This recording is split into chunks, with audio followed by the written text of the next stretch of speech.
Salut, je m'appelle NXCO Fix Stars ou Nico le mieux. Pour ceux qui ne me connaissent pas, j'avais prévu de faire un suivi de mon initiation dans les clépotes sur ma chaîne YouTube après une longue période d'absence. Cet épisode-là ouvre la série de mon parcours à travers les clépotes. J'ai commencé par Naimot, bien sûr, parce que dans les traditions dont je m'inspire, qui me rejoignent, c'est le début est à Naimot, bien sûr, qui est la première sphère, l'équivalent de Malkuth dans l'Arbre de la vie. Donc, c'est la Terre noire, parce qu'on commence par là dans les traditions, selon ma logique. Et on reste jusqu'à temps que la sphère, dans mon éthique à moi, il soit totalement intégré, ou qu'on ait fait un certain sens du travail avant de procéder pour le reste. J'avance pas dans un calendrier, ni selon des attentes de résultats. J'avance au rythme des changements que j'observe et j'ajuste la pratique si c'est nécessaire et quand c'est nécessaire. Le travail avec Naimot est pas terminé, c'est toujours en cours. Il me reste un dernier rituel à expérimenter pour faire le lien vers la fin et pouvoir bouger vers Gamaliel. Et dans cet épisode, je vais simplement partager ce que j'ai observé, ce que j'ai vécu, les manifestations tangibles et les synchronicités depuis que j'ai commencé à travailler dans les clépotes avec le Citrahara. Et il y en a assez des quand même fucked up, des symbolismes, des synchronicités qui sont assez étranges. Tout de même si j'ai pas terminé encore, on a plusieurs trucs à explorer. Ici, il n'y a aucune promesse ni conclusion pour l'instant. C'est seulement une traversée que je vais documenter au fur et à mesure. On se revoit de l'autre côté.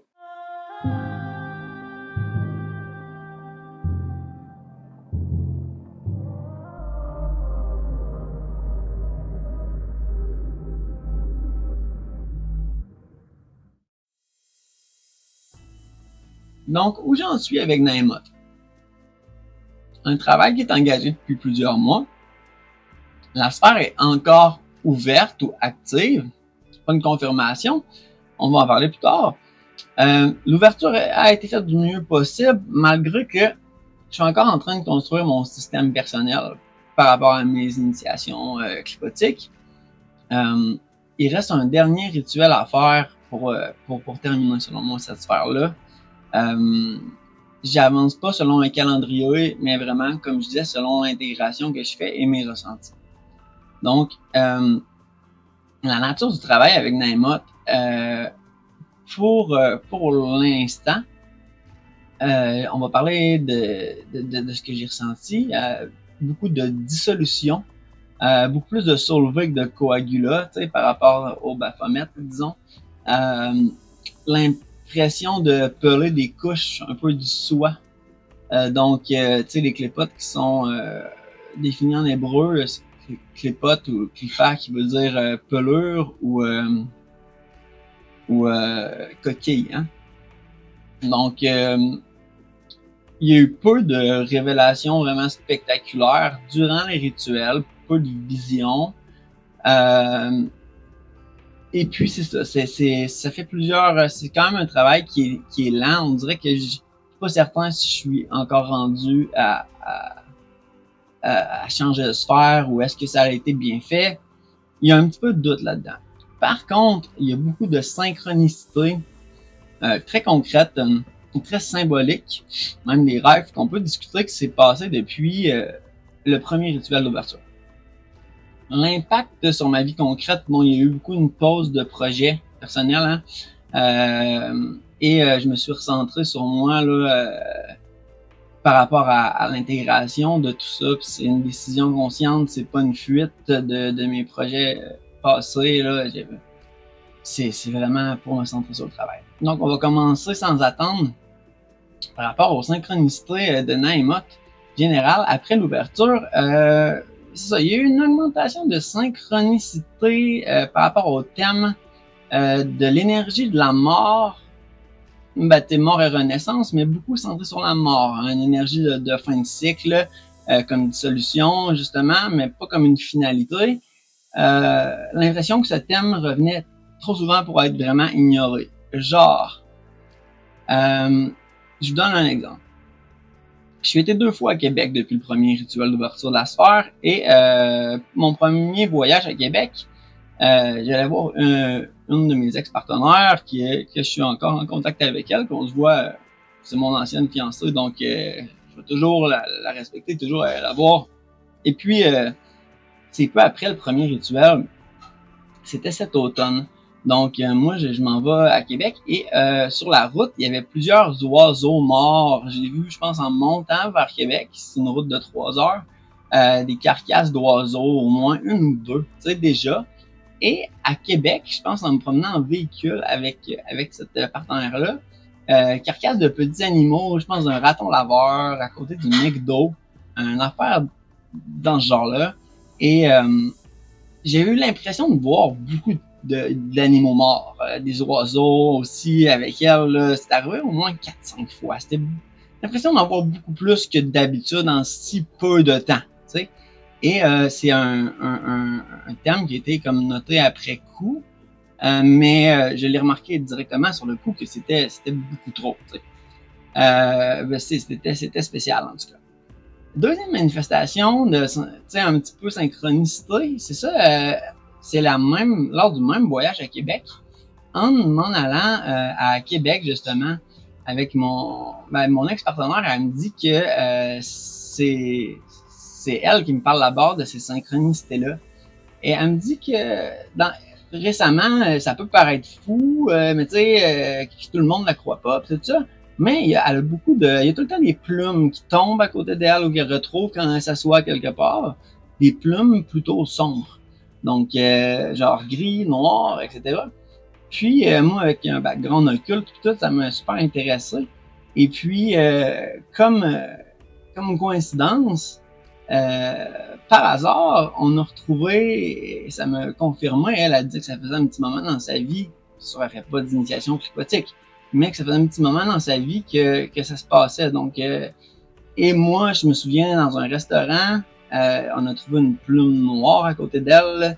On a aussi retrouvé une autre plume qui est tombée pendant qu'elle s'est assise dans l'autobus.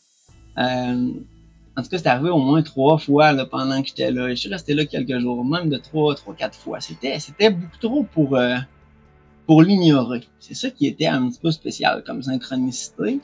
Et, tu sais, plume noire, hein, symbolisme un petit peu, c'est relié à l'énergie de Lilith, hein, aussi. C'est dans un contexte où la lune était décroissante et même, j'ai resté à peu près 5 jours décroissante et j'ai passé peut-être la Dark Moon là-bas et puis je suis revenu 2 jours après la nouvelle lune, genre. Le symbolisme est revenu. Et c'est l'impression que c'était un petit peu relié à une énergie lilithienne. Parce que, bon, si on regarde les premières statues de Lilith, là, un petit peu avec les trucs dans les mains, là, comme avec des pieds d'oiseau et tout. Et c'est un esprit de l'air aussi, Lilith, Lilitou, dans la mythologie sumérienne. Et cette partenaire-là de plus avait toujours une énergie Lilith-like, hein, lilithienne. Dans ma vie personnelle, c'est mon ex que, bon, c'est ça, toujours eu une sexualité libérée, même que c'est un moment dans toute ma vie où ma vie sexuelle, en tout cas, c'est une partenaire, où j'ai eu la vie sexuelle la plus cool, en fait. C'était une sexualité très libérée, très Lilith, très sans limite, vraiment. Et même quand ça allait super bien pendant une période de plusieurs années, et les dernières années que j'ai été fiancé avec elle, mais que ça allait moins bien, il y avait tout de même une énergie lilithienne, mais pour ceux qui connaissent les aspects de Lilith, moins axé sur la sexualité à ce moment-là, plus sur l'énergie plus sombre, un petit peu de Lilith, l'énergie plus crone, hein, croissant, troisième croissant de la déesse. Donc, c'est comme ça aussi. C'est une autre chose une autre pensée qui me passait par la tête. par rapport à l'énergie de mort, dimension humaine. Là, on va parler aussi, ça va amener un autre sujet bien sûr, mais présence accrue d'overdose. Donc, je suis descendu 2 fois au Québec. Et bon, c'est sûr que c'est la crise du fentanyl présentement au Canada. C'est sûr que je suis dans un monde de consommation parfois, beaucoup moins qu'avant, mais ça, on en parlera après. Je suis quand même habitué d'avoir des... Tu sais, bon, là-bas, bon, on va parler un petit peu de la consommation en premier pour mettre le contexte. Dans le fond, c'est des périodes ponctuelles de consommation, mais c'est des cycles conscients qui sont comme assumés. Je fais pas de déni, mais c'est plus à tous les jours comme dans mon passé, où j'ai une dynamique là vraiment à tous les jours je me réveille, c'est trop ma consommation. On parle de grosses, on parle pas de fumer un joint. Donc c'est des cycles, ça m'arrive peut-être 2 à 3 fois par année. J'ai l'impression que l'ouverture de Naimot me fait prendre conscience de ces cycles-là. Ils sont assumés, il n'y a pas de déni, pas de glorification non plus de ça. Mais j'ai l'impression aussi que ces états font partie du processus de dissolution. Et ça fait juste mettre en lumière un petit peu ces petites parties qui sont quand même présentes. Donc, par rapport à la dépendance aussi, prendre conscience de ça. Et pour retourner par rapport aux overdoses et à l'énergie de mort, j'ai toujours eu des overdoses autour de moi. Ce qui est très drôle, c'est que il n'y a jamais personne, je pense, qui sont morts pendant que j'étais là et qu'il y a eu une overdose. Donc, et ça m'est arrivé au moins une trentaine de reprises dans toute ma vie. C'est sûr, tu viens en secours à la personne. Mais les 2 fois que je suis descendu à Québec, durant l'automne passé et un petit peu plus récemment, il y a eu une personne très importante pour moi on vient d'en parler récemment aussi, je l'appelle ma grande sœur, mais c'est pas ma grande sœur. Elle est partie très rapidement. Dans mes bras, j'ai l'impression vraiment l'impression que la personne était déjà morte.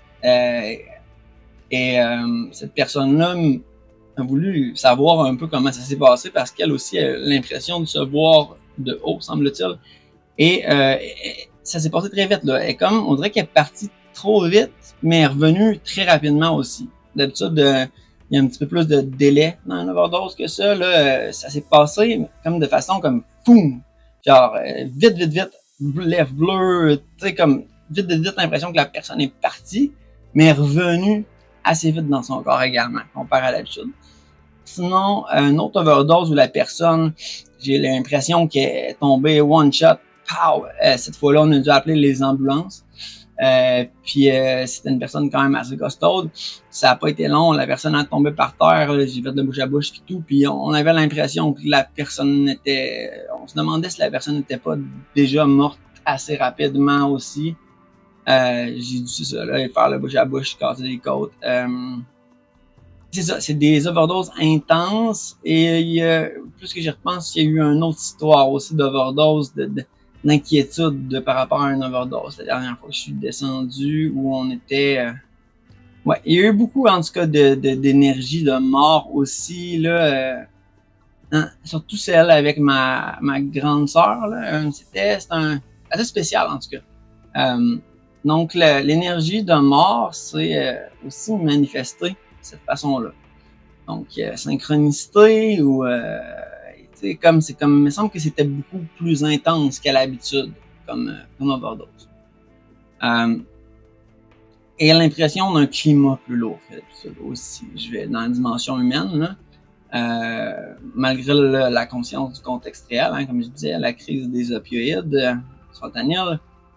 Et c'est ça. Je pense qu'il y a une thématique claire qui résonne avec ces cycles-là que j'allais passer à Québec, que je reflète là-dessus. Après ça, il y a eu des manifestations énergétiques internes par rapport à Naimot qui est relié au pilier central de l'arbre kabbalistique. Donc, les correspondances intuitives que ben, c'est pas intuitif. En fait, Naimot est relié au chakra. C'est toutes des centres énergétiques, hein? Les sphères qu'on ouvre à l'intérieur du corps. Et il y en a beaucoup qui sont reliés au chakra. Donc, Naimot, qui est le pilier central, pour ceux qui connaissent le Middle Pillar dans la philosophie kabbalistique, Naimot, c'est comme Malkuth, hein? C'est la terre noire, est reliée au chakra racine. Donc, l'énergie Kundalini, rien de spectaculaire, pas de montée comme on voit des fois, tu sais, il y a eu sa montée de Kundalini, là, c'est comme quelque chose de perte de contrôle ou quelque chose comme ça, plein d'émotions, mais j'ai été capable de gérer un petit peu cette énergie-là, la déplacer dans mon corps, tout ça. J'avais déjà fait du travail énergétique beaucoup avant, mais j'ai l'impression d'avoir fait une nouvelle découverte par rapport à une énergie qui réside dans ce chakra-là. Et ça concorde avec en anglais, le igniting of the flame of Lucifer, qui est l'énergie du serpent un peu aussi, qui commence dès la première sphère d'initiation. La première sphère d'initiation, c'est aussi l'ouverture de la porte de l'autre côté, hein, the opening of the gate de Citrahara. Nama, qui est l'arc démon de la gate, hein, qui est de la porte vers les mondes clyposiques. Et c'est ça. Donc, pour aller vers les pratiques qui ont été utilisées, j'ai fait beaucoup de miroirs noirs, beaucoup d'invocations répétées de Naima quand même. Mais c'est ça, dans le miroir, peu de vision directe. Puis le travail a surtout été conscient et inconscient, mais comme intégré au quotidien, observé au quotidien. Dans les figures présentes dans mon travail, Lucifer, ça fait depuis longtemps que c'est mon guide principal avec l'élite. Et j'ai peut-être été attiré vers cette initiation-là, kabbalistique du Nightside, dû aussi au fait que c'est deux figures proéminentes, que l'élite est un peu la Queen of the Citrahara, hein, la reine de l'autre côté, et Lucifer qui est l'entité qui gère un peu là, en tout cas dans la tradition draconienne et dans la tradition luciférienne, ça va être l'entité qui overgère tout l'arbre du Nightside. Sinon, c'est ça, c'est de la continuité pour moi avec ces entités-là. Ça n'a pas été vraiment de la dispersion. Donc, la façon que j'ai invoqué Naima pour ouvrir la sphère, ça a été vraiment, donc, c'est ça, il me manque un système encore. C'est pour ça que je dis que la sphère n'est pas terminée. Je peux pas confirmer, j'ai l'impression qu'elle a été ouverte, mais je veux faire un travail plus, comment dire, je veux mettre du travail énergétique, justement, par rapport à tu sais, mettre du travail énergétique dans le rituel, tu sais, parce qu'il m'en reste un rituel que je dois faire comme il faut, pour être certain. Pour l'instant, l'invocation de Naima se passe toujours au nom de Lucifer et en mon nom, j'invoque Naima pour ouvrir la porte du Citrahara. C'est toujours important de donner au nom de Lucifer et en mon nom. On peut invoquer son higher self, quelque chose, mais c'est pas comme dans la Goétie, là. On contraint rien. On invoque et on appelle sérieusement avec selon la volonté de l'entité à venir. De toute façon, on sait pas tout à fait avec quelle force qu'on travaille. C'est ça qui est spécial. Les Clépotes, un peu l'impression que j'ai même pas fait je sais même pas si je me questionne si j'ai ouvert la sphère pour vrai, mais il y a quand même beaucoup de manifestations qui se sont synchronicité, qui se sont produits, genre beaucoup d'affaires banales aussi, mais comme les heures qui reviennent toujours, surtout quand j'étais à Québec, hein, moi, les 11h11, 3h33, plus souvent que d'habitude, depuis ce moment-là aussi. Mais tu sais, il y a des rêves aussi que je vais vous parler bientôt, là, mais tu sais, il y a quelque chose, c'est dur de nier que c'est sûr que c'est une partie de nous-mêmes, on travaille avec notre inconscient, ça c'est sûr et certain. Ça, on va en parler un petit peu pendant les rêves, mais je sais pas si c'est quelque chose d'extraterrestre, une conscience collective. Je pourrais pas dire c'est quoi encore à 100%, mais j'ai l'impression qu'il y a quelque chose de plus euh, que ce qu'on pensait peut-être auparavant. Ben, je dis on, mais ce que je pensais auparavant. Donc, c'est ça, invocation au nom de Lucifer, j'appelle Lima, là. Je trouve que c'est toujours bien de ajouter des trucs qui viennent de nous dans le processus, pas juste s'inspirer des traditions qui nous inspirent, comme Asena Mason par rapport à la tradition draconienne, c'est quelque chose qui m'inspire quand même beaucoup, et plein d'autres d'ailleurs. Mélanger tout ça aussi, moi, avec le symbolisme que j'ai intégré, donc de la mer Rouge, l'élite qui a quitté l'Éden, hein, qui connaît tout un petit peu la mythologie, qui a créé le nom de l'ineffable, qui est parti avoir s'accoupler avec Samael dans les grottes, les cavernes près de la mer Rouge pour avoir des milliers d'enfants succubes, incubes. Et justement, ça nous mène au symbolisme de la cave. C'est un autre, je dirais pas que c'est une genre de synchronicité, veux pas, mais par rapport au lieu de vie et à la cave. Bon. Moi, j'habite dans un sous-sol depuis environ 3 ans. Okay. C'est un endroit sombre, humide, peu éclairé. Et puis, tu sais, quand on s'initie dans la première sphère, il y a beaucoup de correspondance avec la cave de Lilith. On parle beaucoup de la cave de Lilith, en fait, ou de la The Womb of Lilith en anglais, la chatte de Lilith, ou l'utérus de Lilith, la chatte du monde, et l'utérus du monde, mettons. Tu sais, donc, Naimot, qui est la terre noire, ça serait comme la chatte de Lilith, ou la chatte du monde, et Gamaliel serait l'utérus, The Womb of Lilith. Le womb où les trucs se transforment, c'est bon, où c'est les trucs, on met les trucs à la naissance, et à la naissance, ben là, ça vient sur le physical plane, hein, dans le monde physique, qui est donc l'énergie de la terre noire qui est reliée à la terre, au monde matériel. On revient au symbolisme. La cave, dans le fond, c'est ça. J'habite dans un endroit depuis plus longtemps, bien sûr, que mon initiation clipotique, mais j'ai vraiment l'impression que, exemple, en arrière d'ici où je filme, il y a une pièce, là, je suis dans le sous-sol, comme je disais, il n'y a pas de fenêtre, tu sais, il y a une pièce qui est vraiment très cave, tu sais, genre, c'est pas fini, c'est des murs de béton, tout ça. L'été, il y a beaucoup d'insectes, il y a des toiles d'araignées un peu partout. J'ai l'impression que j'ai un travail spirituel parce que je suis parti de Québec pour venir ici il y a 3 ans. J'ai pas fait de mon initiation clipotique right away, mais c'était un processus de transformation quand même.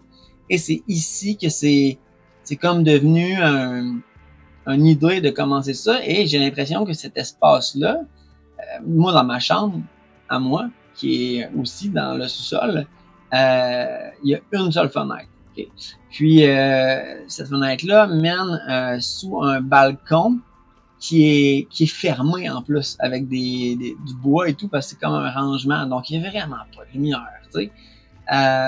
Donc j'ai l'impression que c'est devenu un peu un espace initiatique, même que beaucoup de traumas de travail par rapport au trauma durant mon sommeil, j'ai l'impression d'avoir processé beaucoup d'énergie reliée aux anciens traumas ou à l'ombre pendant le sommeil parce que quand on rêve, hein, même les cauchemars, c'est pas une mauvaise chose.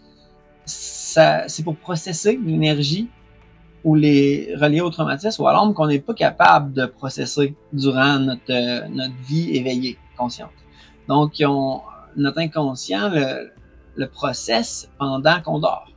Et donc, j'ai comme l'impression, je regarde, j'ai l'impression que les murs, des fois, sont comme suintants, l'énergie est spéciale, elle est lourde. J'ai l'impression que j'ai sué des années de trauma ancestral. Et en plus, c'est, tu sais, les clépotes, on parle souvent que c'est le retour en arrière, hein, tu sais, genre les gens disent, il a fallu que je retourne en arrière pour me souvenir de ma force, de ma flamme intérieure.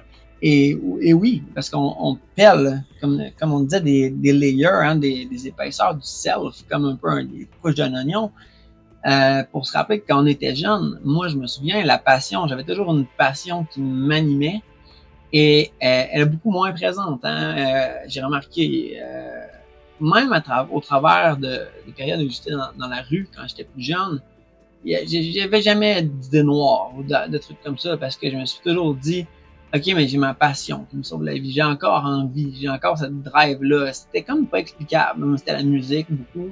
Euh, Écoute, ça s'est transformé, c'est encore là, mais ça reste que c'est une flamme intérieure que durant le travail de Naïmot, je me suis rappelé l'importance de. Et on parle aussi beaucoup de trucs, tu sais, les clipotes, c'est le passé, retour en arrière. Et moi, cet endroit-là où j'ai déménagé, ça donne que je suis revenu de Québec vers ma hometown, hein, ma ville de nativité, près de où ma famille, dans le fond. Et même cette maison-là où je parle, où j'habite dans la cave, c'est la maison ancestrale à ma grand-mère. Qui est morte maintenant, mais qui est probablement ici. Mais encore là, ce feeling de retour en arrière, tu sais, les racines, de retourner en arrière, même si les clipotes peuvent être reliés à d'autres vies, souvent, si on regarde dans le symbolisme. Donc, ça fait du sens un petit peu. Il y aurait cette coïncidence-là aussi, et le symbolisme de la cave, et des traumas, comme je disais, là, beaucoup processés. Ça a été vécu, hein, comme symbolisme, et ça a commencé même avant mes premiers rituels d'initiation. Mais je sais pas s'il y a une idée comme quoi que quand on est prêt à faire l'initiation, on est comme poussé dedans. C'est juste une pensée, je sais pas. Je sais pas encore. La sphère est pas terminée dans ma tête. C'est pour ça que... Bon. On va passer à un prochain point parce qu'il y a des rêves aussi, là. Les rêves, là, donc j'ai fait 2 rêves que je vais vous parler. Donc, il y en a un par rapport à la trahison. Et je fais beaucoup de shadow work aussi par rapport à ça. C'était un lien avec mon ex-partenaire, justement. J'ai toujours su que j'avais une responsabilité personnelle d'y avoir fait vivre des trucs par rapport à tout ça. J'ai compris à quelle intensité, pas compris parce que j'ai toujours compris, mais je l'ai ressenti, à quelle intensité elle s'est sentie trahie. Ça sert à rien de se taper dessus par rapport à ça, parce que je l'ai fait fortement, beaucoup trop longtemps, mais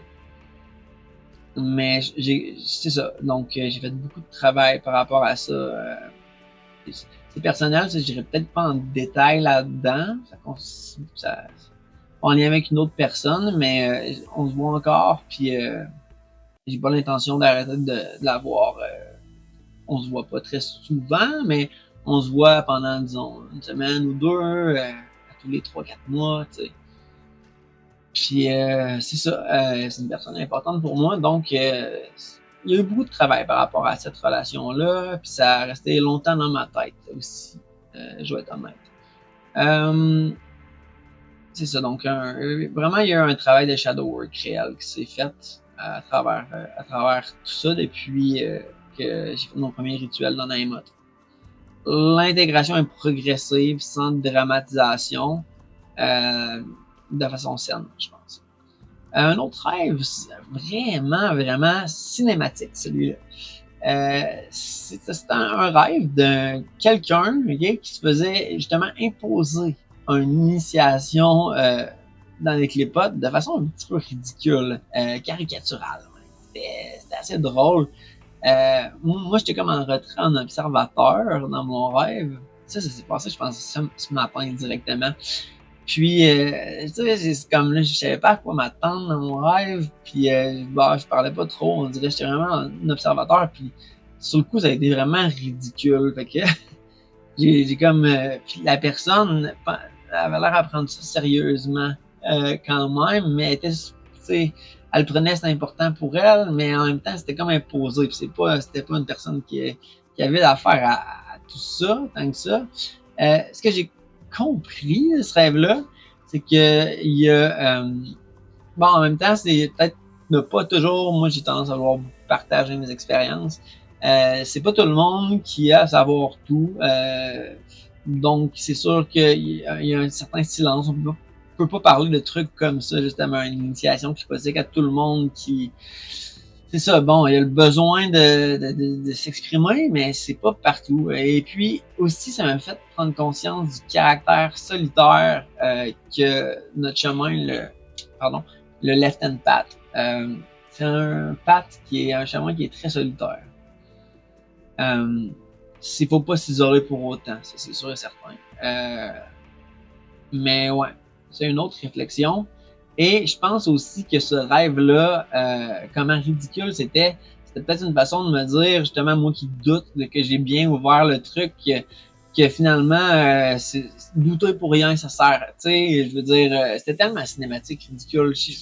Ça aurait peut-être été un message aussi que l'ouverture de la sphère, c'est bien faite. Et j'ai quand même terminé le dernier rituel, mais ouais, ce rêve-là c'était ce matin. C'était vraiment étrange. Ouais, en tout cas. On va passer au tunnel de 7. Il y a 3 tunnels qui sont comme les pathways du Dayside, là, de l'arbre de la vie, qui sont comme les pathways un peu du Nightside. Les pathways du Dayside, de l'arbre de la vie, sont reliés aux arcanes majeures. Donc, celui qui va vers Gamaliel, celui qui va vers Arabzarak et Samael. Celui qui va vers Samael, c'est normalement, dans l'arbre de la vie, c'est le jugement. Donc là, on va voir les arcanes majeures comme les inversés pour représenter les tunnels de 7. Celui qui va vers de Naïmot à Gamaliel, ce serait le monde inversé. Et Arabzarak, ça serait la lune inversée. Donc, là, c'est un petit peu complexe, mais ce sera pour une autre vidéo. Mais si on étudie le symbolisme du sigil de Lucifer avec une perspective kabbalistique, selon mon intuition, il y a quelque chose qui essaie de nous dire, ça sera pour une autre vidéo, que dans l'initiation luciférienne, on devrait passer, parce qu'on a le choix, hein, je pourrais aller faire la Arabzarak directement, il y a 3 tunnels, ou je pourrais aller dans Samael directement, mais il y a quelque chose qui me dit qu'il faut passer par le tunnel qui s'appelle Tanifaxat, et c'est le tunnel qui va vers Gamaliel dans le Middle Pillar, directement dans l'utérus de Lilith ou dans Gamaliel qu'on appelle The Obscene One, et Naïmot qui, par rapport à Naïmot, là, en passant, il y a comme une petite phrase là, pour chaque sphère. Gamaliel, c'est les obscènes. Et ce serait l'utérus de Lilith et la chatte du monde où Naïmot, aussi, on appelle cette sphère-là Lilith, qui veut dire reine de la nuit. Tout ça pour dire que d'habitude, les tunnels se font par un pathworking. J'ai été voir un petit peu l'autre côté de ce qui se passe. Il y a le concept des eaux astrales. Hein? Donc, c'est les 3 sphères qu'on vient de parler, c'est les sphères astrales dans l'arbre de la vie autant que dans l'arbre de la mort. Et c'est ça. Donc, quand on traverse Tanifaxat, il y a comme le symbolisme des eaux astrales. Gamaliel serait une réflexion de Naïmot. Donc, on verrait, j'ai comme vu des visions un peu embrouillées. J'ai été voir un petit peu par pathworking, mais j'ai pas été trop loin. J'ai pas terminé selon moi encore. Je vais me créer un pathworking inspiré de ce que d'autres ont vu un peu. Puis je vais sûrement tenter via méditation guidée enregistrée que je vais moi-même m'enregistrer. Donc, le début de l'exploration est fait, mais c'est le reste de l'expérience est à venir par rapport au pathworking de Tiny Faxat et ça va être par là que je vais passer par la suite. Dans la map. Bon, pour terminer, Naimot est selon moi toujours en déroulement, toujours actif. Le travail n'est pas conclu pour moi encore. Je sais pas si c'est une question de confiance, de continuer ou de pas continuer. Mais je me dis un dernier rituel. J'ai identifié que j'allais passer par Tani Faxat, mais j'ai pas traversé encore comme il faudrait qu'il soit, j'ai l'impression. Je prends quand même ça très sérieusement. Et la série va continuer au rythme de comment je vis un peu tout ça. Puis c'est à peu près là que j'en suis aujourd'hui dans mon initiation des Clépotes. J'ai commencé dans les modes, j'avais promis de faire une vidéo. Ça fait maintenant longtemps, donc voilà où je suis rendu. Un système, faut que je crée un système plus solide pour chaque initiation de se faire, genre pour ouvrir la gate avant. Et je vais réfléchir à tout ça. Et en attendant, si vous avez aimé ça ou si ça vous intéresse d'avoir ce genre de contenu-là, je vous demanderai de vous abonner. La petite cloche, ça m'aide vraiment beaucoup. Je reviens sur YouTube après une petite absence quand même. Donc, je compte faire la série jusqu'à la fin de mon initiation de Clépot. Donc, on se revoit dans le prochain épisode. Abonnez-vous. Peace out.